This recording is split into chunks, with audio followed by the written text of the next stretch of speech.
il y a la vie, il y a la mort. Si on a décidé de continuer à vivre, quelle est la question importante? Qu'est-ce qui est important dans la vie juste derrière tout ça? Et je ne sais pas pourquoi, je ne sais pas dans quel état j'étais à ce moment-là, mais clairement, la chose qui m'est apparue importante, c'est l'amour. Donc on se pose des questions sur des choses extrêmement désagréables. Pourquoi, en tant que biologiste, ne pas se poser des questions sur l'amour?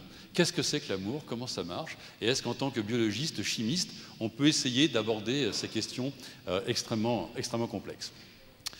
Donc voilà, c'est aussi bêtement que ça que démarre un projet de recherche à l'université. Quelqu'un un jour se pose une question et puis on commence à réfléchir.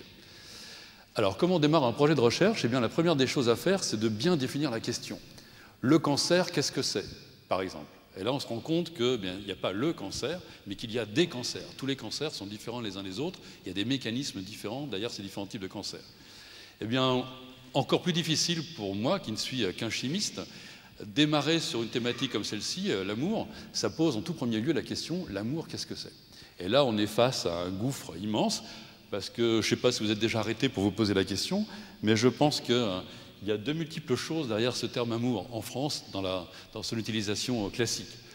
Est-ce que, une des choses qui vient à l'esprit, c'est l'amour maternel, l'amour paternel? Donc est-ce que c'est un instinct?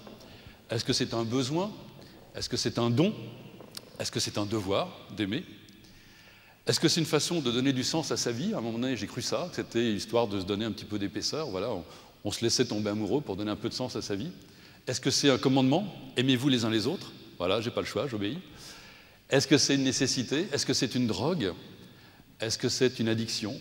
Voilà, autant de questions qui peuvent venir, qui me sont venues en tout cas. J'ai balancé en vrac tout ce qui me vient à l'esprit. Je ne sais pas ce qui vous vient à l'esprit quand on vous parle d'amour, mais voilà, en tout cas, un certain nombre de concepts qui peuvent traîner derrière tout ça. Amitié, attachement, désir, empathie, charité. Vous voyez que ce terme est pour le moins vague.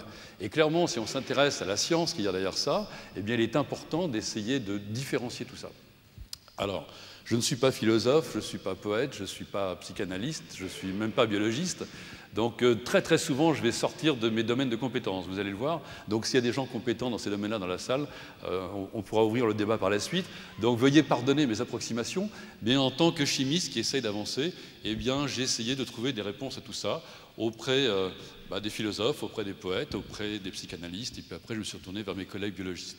Donc est-ce qu'on peut différencier différents types d'amour? Les philosophes d'abord. Je n'allais pas relire toute la philosophie. Et là, j'ai bénéficié de André Comte-Sponville, qui est quelqu'un que vous connaissez certainement tous, que je vous encourage à lire, qui en tout cas est un philosophe qui s'exprime de manière extrêmement claire pour un béotien comme je le suis. Et il m'a aidé à classer un petit peu tout ça en 3 catégories. Et on distingue en gros Eros, Philia et Agapé. Donc là, c'est intéressant.